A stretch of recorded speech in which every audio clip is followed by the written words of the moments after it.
공부 잘하는 아이는 떡잎부터 다르다. 공부 잘하는 아이들만의 행동 특성, 습관들이 있죠.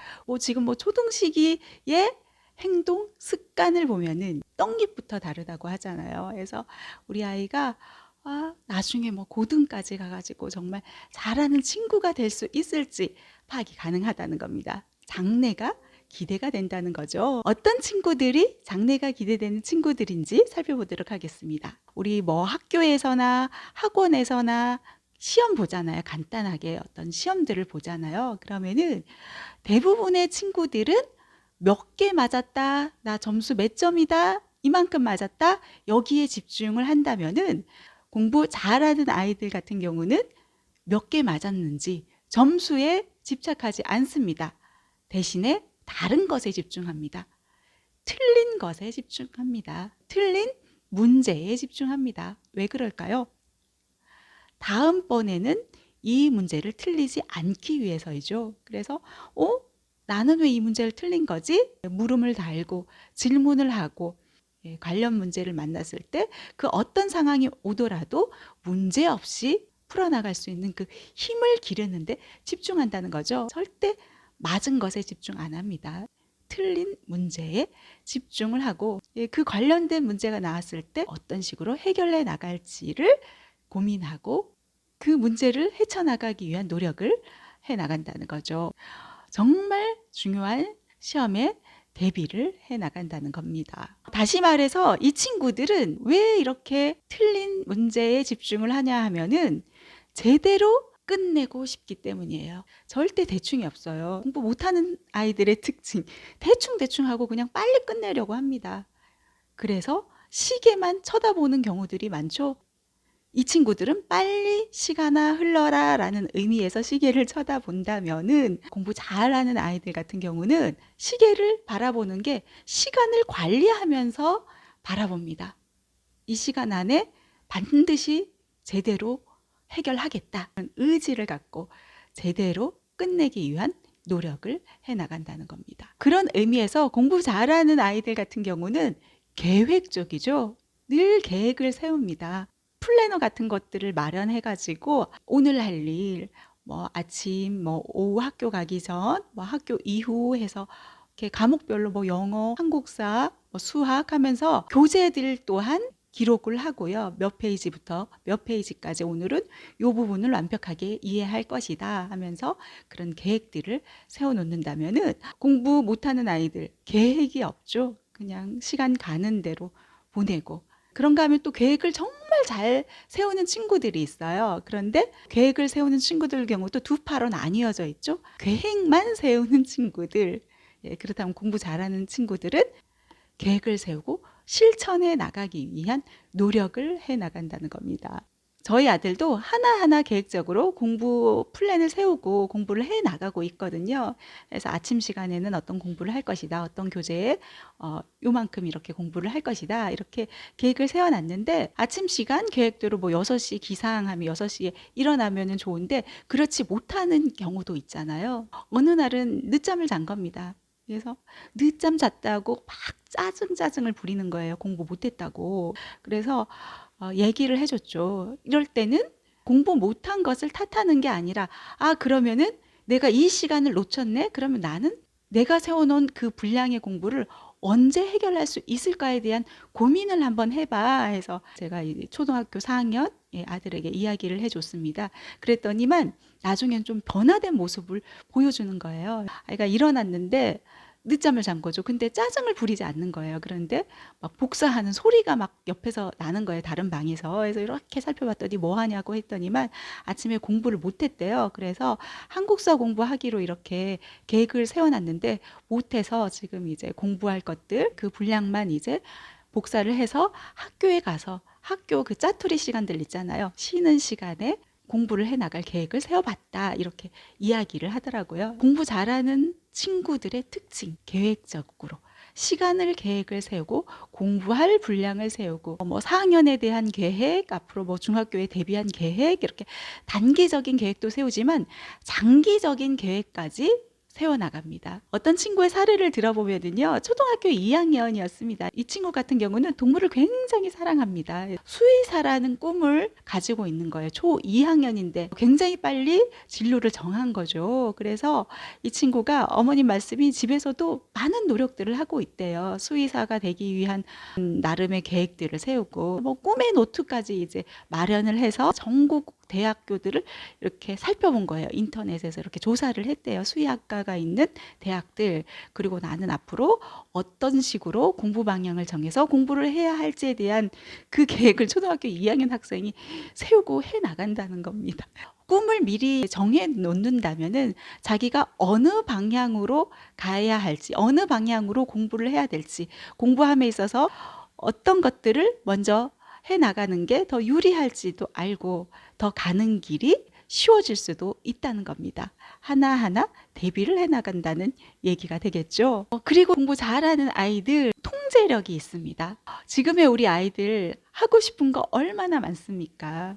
게임도 하고 싶고 재미있는 유튜브 영상도 보고 싶고 친구들과 놀고도 싶고 하고 싶은 게 정말 많은데 지금 내가 해 나가야 할 것들을 알고 그거를 이제 조절해 나가는 겁니다.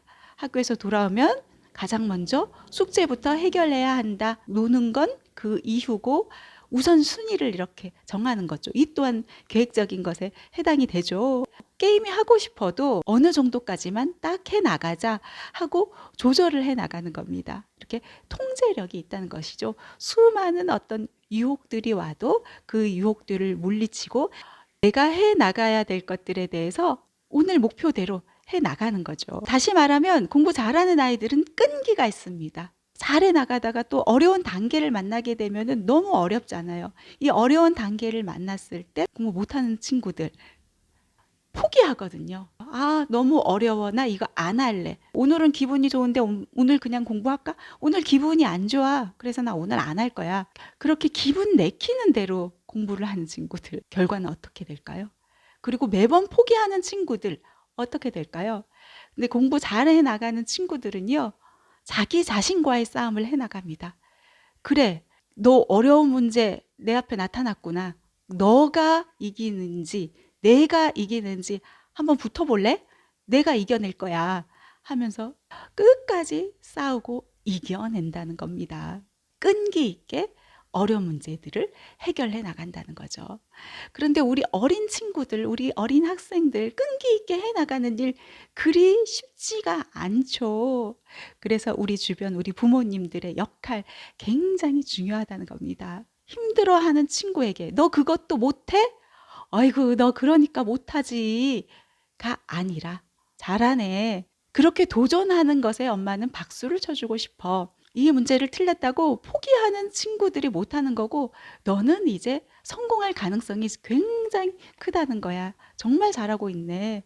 어려운 문제를 만나더라도 어떻게 하면 해결할 수 있을까에 대한 그런 고민하는 자세 계속 이어나가 봐. 정말 잘하고 있어. 이렇게 이야기해주고 박수를 쳐주는 게 중요하지 않을까요? 뭐 쉬운 예로 아이들 학원 가는데 학원 가기 싫다고 이제 꾀를 부리는 경우들이 있습니다. 엄마 오늘 좀 머리가 아파가지고 오늘 학원 쉬면 안 돼? 오늘 배가 아파가지고 쉬면 안 돼? 오늘 좀 너무 지쳐 숙제도 많고 해서 해야 할 일이 많아서 너무 지친데 학원 쉬면 안 돼? 그렇게 하나하나 허용을 해주다 보면은 어떻게 될까요? 아이는 내 말이 통하네? 우리 엄마 내 말 통한다 하면서 배워나가게 되는 거예요. 안 해도 되는 어떤 기술을 배워나가게 되는 거죠. 그리고 포기를 배워나가게 된다는 겁니다. 힘든 순간에도 이겨나갈 수 있는 그 힘을 가르쳐줘야 되지 않을까요? 그게 바로 정말 공부 잘하는 아이들의 특징, 성공하는 사람들의 특징이라는 겁니다. 그 남들이 격려해 주는 것도 중요하지만 가장 중요한 거는 스스로 의지를 붙잡고 공부해 나갈 수 있게끔 스스로의 어떤 노력도 필요하다고 생각합니다. 이거 한번 도전해 볼게요. 힘들어도 해볼 테야. 스스로 잘한다 잘한다 주문을 냅도록 하는 거예요. 나 예전에 맞아 자전거 처음 탔을 때 힘들었었지. 그런데 해보다 보니까 됐어. 그때를 생각하면서 한번 해볼래. 그런 마음가짐이 중요하다는 겁니다. 그리고 공부 잘하는 아이들, 뭐 가장 중요한 거죠. 학습 태도가 다릅니다. 학습 태도에 있어서 성실합니다. 그래서 이 초등 시기에는 우리 본격적으로 달릴 시기, 중고등학교 시기에 잘 달려나갈 수 있기 위한 좋은 습관, 공부 잘 해 나가기 위한 어떤 습관을 만들어주는 거 굉장히 중요하다는 생각을 해봅니다. 예전에 아이 키우지 않았을 때, 학부모가 아니었을 때 선배 맘들이 교육에 굉장히 많은 관심을 갖는 거예요. 초등 시절에. 그래서 저는 그때 당시엔 정말 이해가 되지 않았었거든요.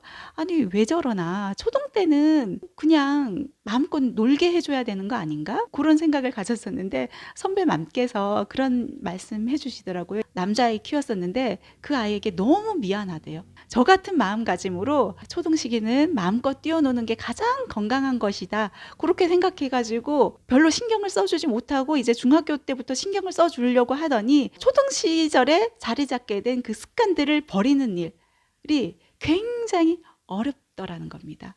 그래서 초등 시기는 공부 잘 해나가도록 하는 어떤 습관들 만들어주는 일 굉장히 중요하지 않나 하는 생각이 듭니다. 무엇보다도 학교에서건 학원에서건 집중해서 선생님 말씀 잘 듣고 공부 못하는 친구들 같은 경우는 많이 들락날락거려요. 어디? 화장실에. 선생님 화장실 다녀올게요. 화장실에서도 정말 시간 오래 끌기도 하고요. 화장실 가는 게 너무 눈치 보인다 하는 친구들은 지우개를 뜯는다거나 연필을 세운다거나 집중을 하지 못하는 거죠. 어려운 문제를 만났다고 다른 행위들에 빠져서 자기만의 놀이를 즐기고 있는 거죠. 그렇지 않고 공부 잘하는 아이들은 어려운 문제를 만났을 땐 자꾸 질문합니다. 여기서 막혔어요. 어떻게 해야 될까요? 이 부분은 어떻게 해야 되는 거죠? 선생님 도와주세요 해서 자꾸 이야기를 하죠. 집중하고. 그리고 또 뭐 선생님이 프린트물 같은 거를 나눠줬을 때 공부 잘하는 아이들은 정리정돈을 정말 잘해요. 여기에서 뭔가가 있구나 하고서 선생님이 이야기할 때 놓치는 것 없이 형광펜 긋고 이게 중요한 거구나 해서 정리들을 해나간다면 공부 잘 못한 친구들은 나눠준 프린터도 어딘가에 끼워놓고 그냥 가방 안에 쑤셔 담고 나중에 중학교 갔을 때 굉장히 중요한 자료들이잖아요. 시험 볼 때 결국은 그 안에서 시험 문제가 나오는데 친구들은 엉뚱하게 다른 것들과 씨름하고 있다는 거죠. 공부 잘하는 아이들은 학습 태도에 있어서도 선생님이 말하는 것을 놓치지 않으려고 하고 정리전돈까지 잘해 나가고 있다. 초등 만들이라면 더욱더 좋은 습관 만들기에 노력들을 기울여주시는 건 어떨까 하는 그런 생각을 해봤습니다.